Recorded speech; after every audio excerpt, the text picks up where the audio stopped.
The afternoon sun cast long, golden shadows across the empty high school parking lot, glinting off the windshield of my dad's old Ford pickup. The smell of warm vinyl and stale coffee filled the cab, a familiar scent that, for years, had meant safety, comfort, home. Today, it smelled like nervous sweat. Mine. All right, Lily, my dad, James, said, his voice calm and steady as ever. Remember, smooth is fast. Let the vehicle become an extension of you. Don't fight it. I nodded, my hands gripping the steering wheel at 10 and 2 so tightly my knuckles were white. I was 16, and this was my third driving lesson. The first two had been a jerky, brake-heavy disaster. Dad, however, possessed the patience of a granite mountain. He'd been a mechanic for 30 years. Engines spoke to him in a language of purrs and knocks that I would never understand. Ease off the brake, sweetheart. Gently onto the gas. Let's just make a loop. The truck lurched forward, then settled into a slow crawl. I focused on the endless expanse of asphalt,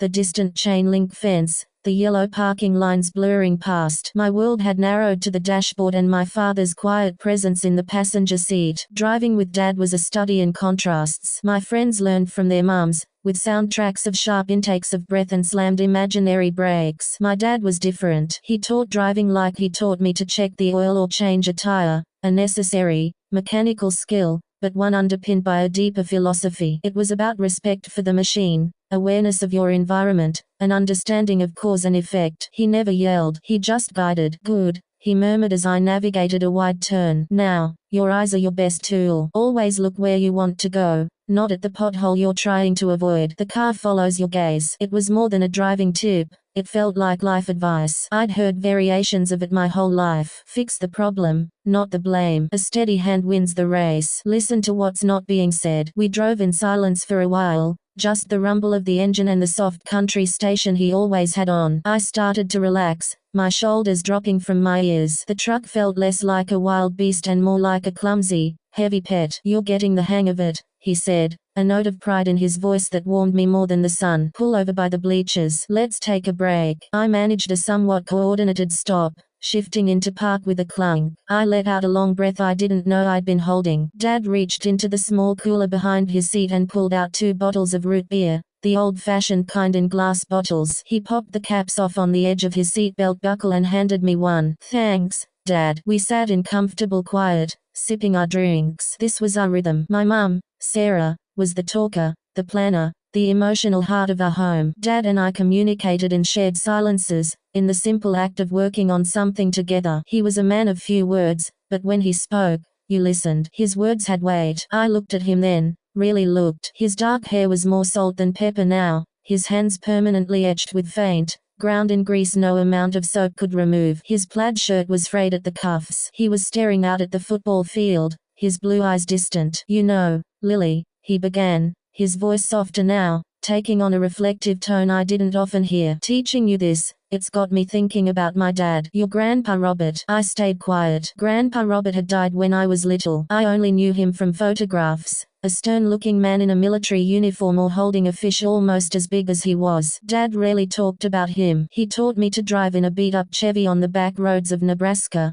Dad continued, a faint smile touching his lips. He wasn't a patient man. Not like your mum with you. He'd bark orders, slap the dashboard. I was terrified of making him angry. He took a long swig of his root beer. But one day, after I'd stalled the car for the umpteenth time, he got real quiet. He just said, James, the road is full of people who are scared, in a hurry, or not paying attention. Your job isn't just to drive. Your job is to watch out for them, too. Because sometimes, the most important thing you can do is see the other guy's mistake coming, and be ready to forgive it before it even happens. He fell silent, letting the old wisdom hang in the air between us. It was a good lesson, one I knew he lived by. He was the guy who let people merge, who waved at the tailgater to pass, who never leaned on his horn. That's a great way to think about it, Dad, I said. He nodded, still looking away. The silence stretched, but it was different now. Thicker, charged with something unspoken. I could see a muscle working in his jaw. He cleared his throat. There's another part to that story, Lily. A part I've never told anyone, not even your mum. That got my full attention. Dad and Mum told each other everything. They were that couple, finishing each other's sentences, sharing a secret language of looks across the dinner table. A secret kept for decades. He turned to me then, and his eyes were bright,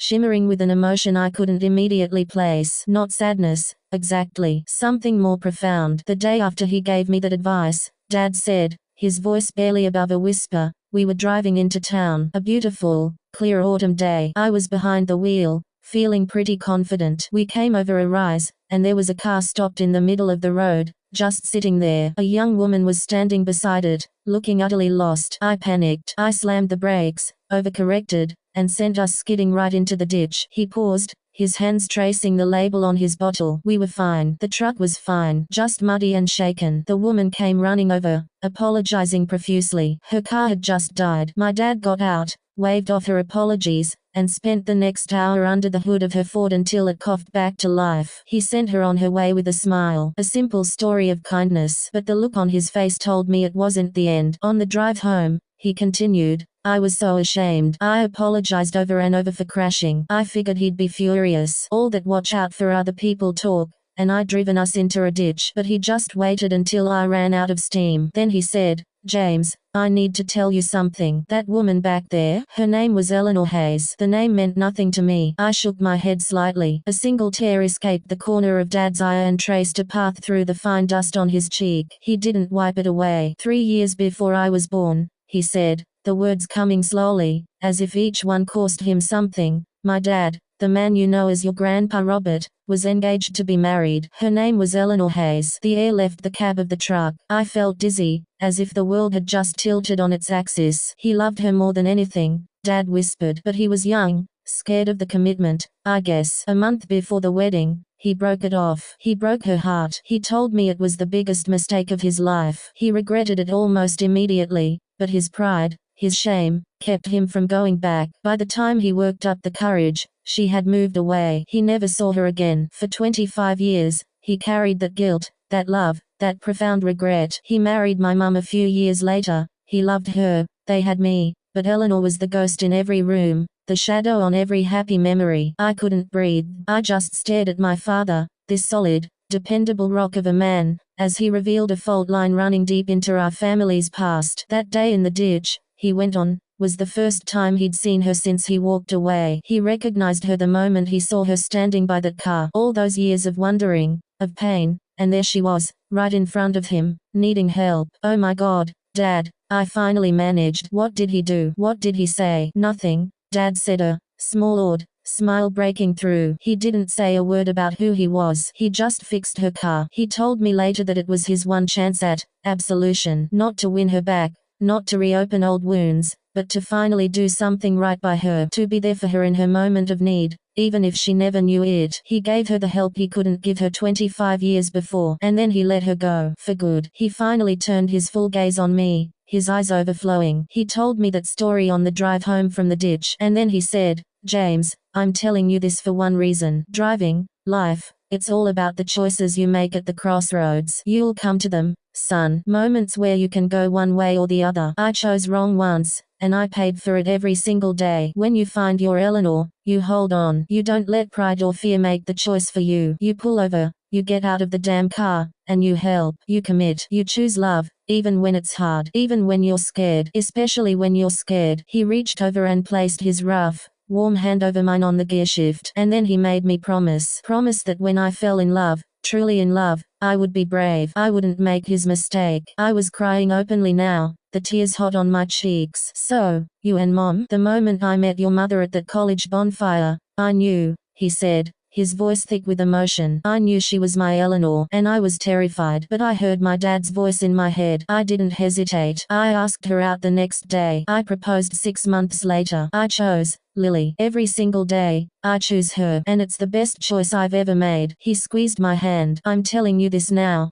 here, while I'm teaching you to drive, because you're at that age. The roads are opening up for you, literally and figuratively. You're going to have your heart broken, and you're going to break a few hearts. That's part of it. But I need you to know this family secret. I need you to know the cost of fear, and the incredible, breathtaking reward of courage. When you find the person who feels like home, who challenges you and calms you all at once, you pull over. You get out. You choose them. Don't end up a ghost in your own life, sweetheart. For a long time, I was utterly speechless. The mundane world of the parking lot, the chirping birds, the distant sound of a lawnmower, had fallen away. I was sitting in a sacred space, a confessional on wheels, where the heavy mantle of a family's silent legacy had just been passed from father to daughter. All the pieces of my dad suddenly rearranged themselves into a new, clearer picture. His unwavering devotion to my mum, the deep, quiet contentment he carried, the profound importance he placed on promises, on showing up. It was all born from a ghost story, a story of a roadside reckoning and a lesson paid for with a lifetime of regret. I don't know what to say,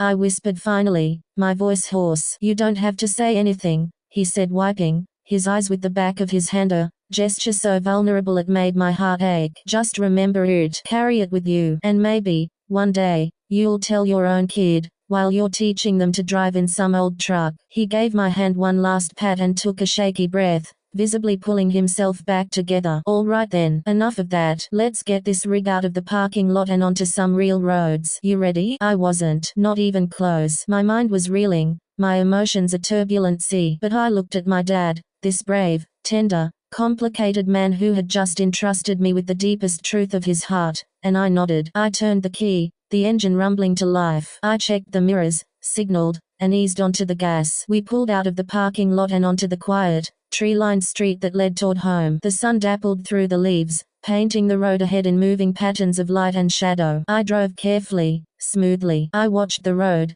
looked for the other drivers, anticipated their mistakes. But in my mind, I wasn't just learning to operate a vehicle. I was learning to navigate a far more complex landscape, the terrain of the human heart, with its hidden ditches, its unexpected crossroads, and the profound, life-altering choices that await at every turn. My dad had given me more than a driving lesson that afternoon. He had given me a compass, a legacy written not in a wool, but in a moment of roadside grace between two lost souls. He had taught me that the most important journeys aren't about the destination, but about who you choose to take with you, and the courage it takes to